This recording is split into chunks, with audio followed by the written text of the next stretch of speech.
How much do you need to start trading Forex? How much do you need to start trading Nasdaq? Was it $100? $200? $100,000? Find out in this video.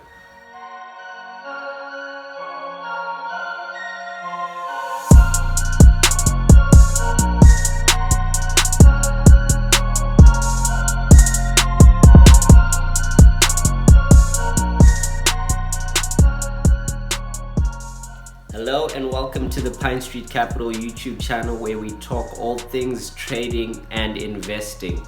My name is Ron Muchaka and I am the managing partner of Pine Street Capital. And today we're going to be talking about how much you need to start trading Forex. When most people get started on their Forex trading journey, this is what typically happens. They see a post on Facebook or Instagram, maybe YouTube, of some Forex trader who's making a lot of money and they get excited about how much they could potentially make, right? So once they see all this, the typical person who gets started, and I am no exception. So what typically happens is the person then opens a trading account with whatever brokerage their friends are recommending to them, or that particular trader who inspired them to get started. Or, well, the gist of it is they open a brokerage account and then they start trading with the minimum deposit that the broker has set, or maybe they get started with their life savings with the expectation of making a lot more money. So some people start with too much, some people start with too little, and no matter how much they start with, what typically happens is the person will blow the account immediately. If you're really unlucky, you come across someone who says they're going to trade for you and inevitably you lose all your money. So the typical path for the average person is that they try to deposit money into a brokerage account, or they try to make money out of trading before they've even learned to think. So before you even deposit money into a brokerage account, you need to learn how to trade, right? Otherwise you're just gambling your money / donating it to the brokerage. So once you've actually learned how to trade, and by the way, I outlined 3 steps that you can take in order to learn how to trade in a video that I'm going to link up here or over here somewhere. Either way, it's either there or there. Just click on it before you continue watching this video. Now that you've probably watched the other video, right? The 3 things you need to do right now in order to learn how to trade Forex are: number 1, you need to consume as much free educational content as you can online. And you can do that by subscribing to this YouTube channel where we talk about trading and investing, and you'll find everything here, right? The second thing you need to do is you need to learn how to use the trading platform, right? So that would be opening up a brokerage account and just playing around with the platform. Then number 3, you need to invest in your education. By the way, we actually run an education program called the Virtual Trading Floor, which you can join, and we provide you with one-on-one coaching and mentorship. You also get access to meetings that we have on a weekly basis, and on top of all of that, we share our market insights as well. So those are the 3 steps you need to take before you're even ready to get started in the markets, right? So once you've done all that, you've learned the ins and outs of the markets, and you sort of have an idea of how to go about doing this profitably, right? So now that you've done this, the next step that you need to take is you need to deposit money into a brokerage, right? And you need to make sure you're depositing your money into a brokerage that's reputable, regulated, and all of those nice things.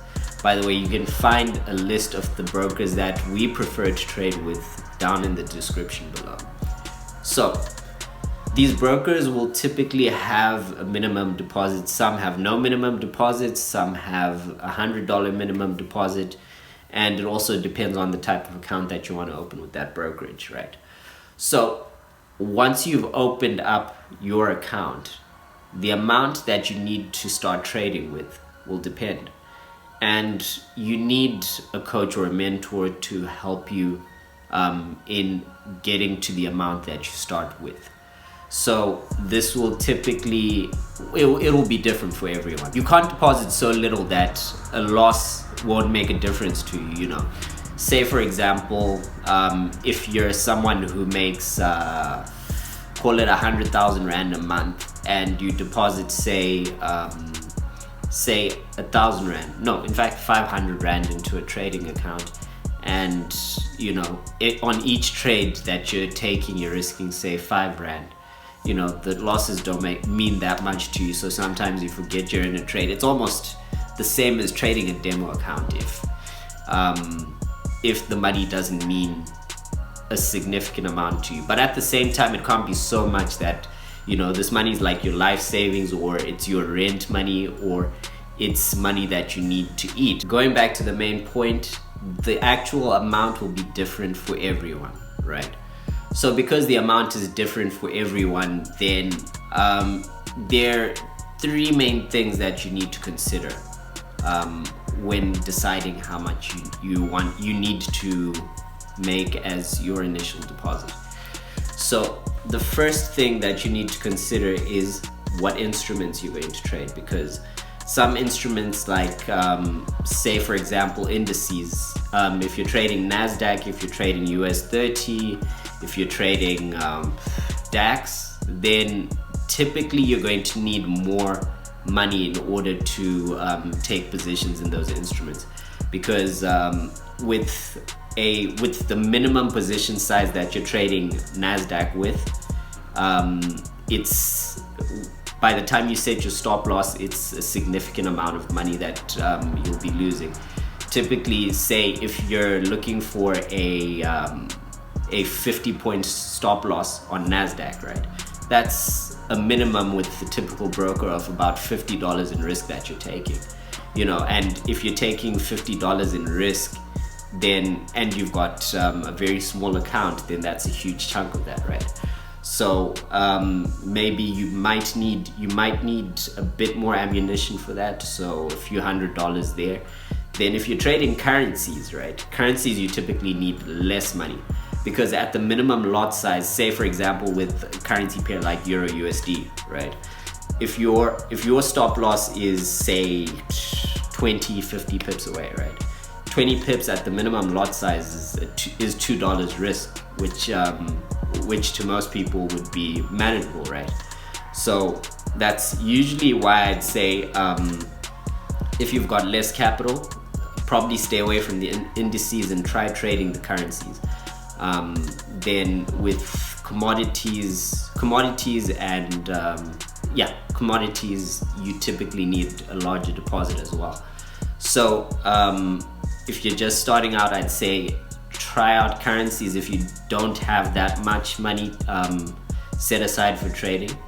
But if you do have a little more capital, a few $100s or more, then you might be able to go for the indices, right? So that's the first thing you need to consider, what instruments you're going to be trading.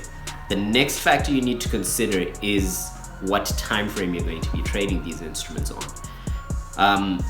General rule of thumb, the longer the time frames you're trading, the more capital you're going to need, because if you're trading on longer time frames, you're going to need to set wider stop losses, right?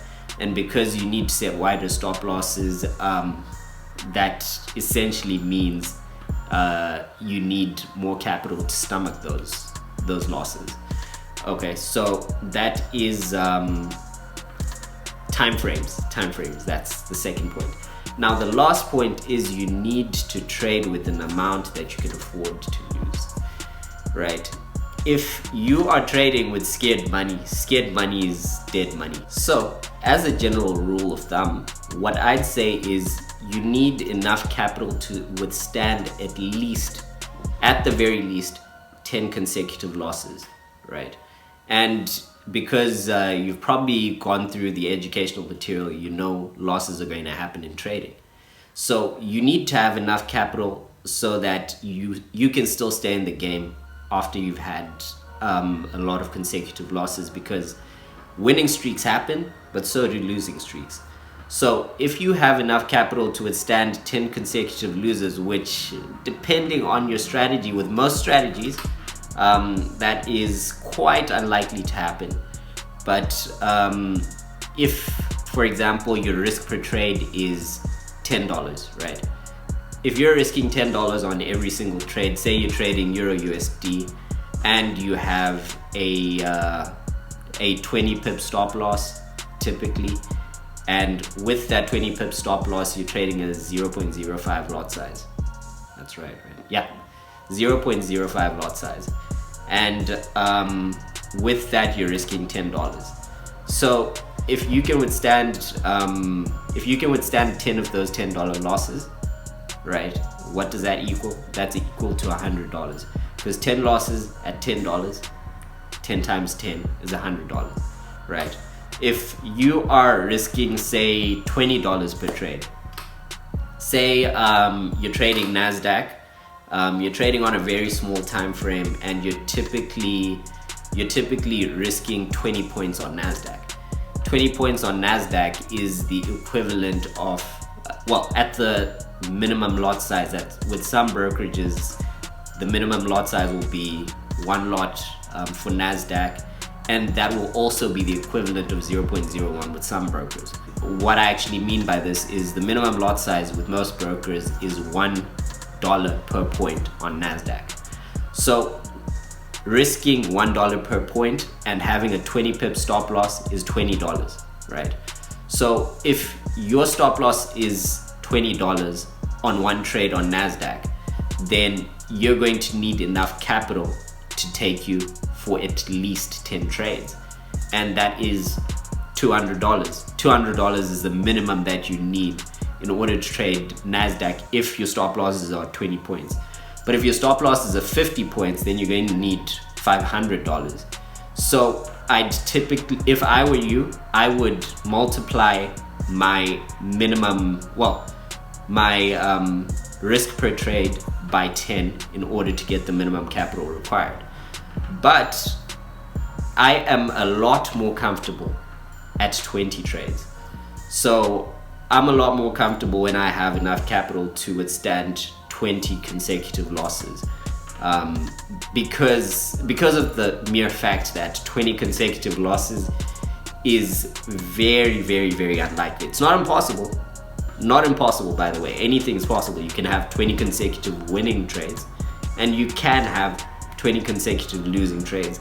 But the people who really know probability theory a lot better than I do will tell you that it has a less than a 1% chance of happening with most trading strategies. Some trading strategies actually have that more likely to happen.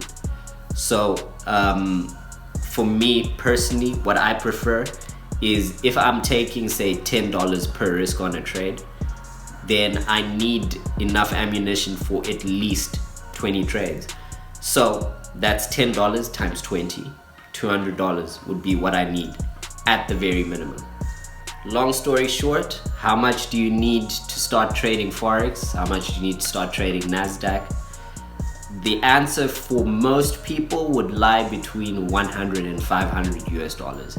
And at the current exchange rate, that is 1,400 Rand to about 7,000 Rand. That's how much you need to start trading. But the amount will actually depend on a whole bunch of factors, which I outlined earlier on in the video. But with that said, you've come to the end of the video. Thank you so much for watching, and if you liked this video, please hit the like button below. Also subscribe to the YouTube channel if you'd like to see more content just like this. You can join our community on Telegram using the link in the description, and I will see you in the next one.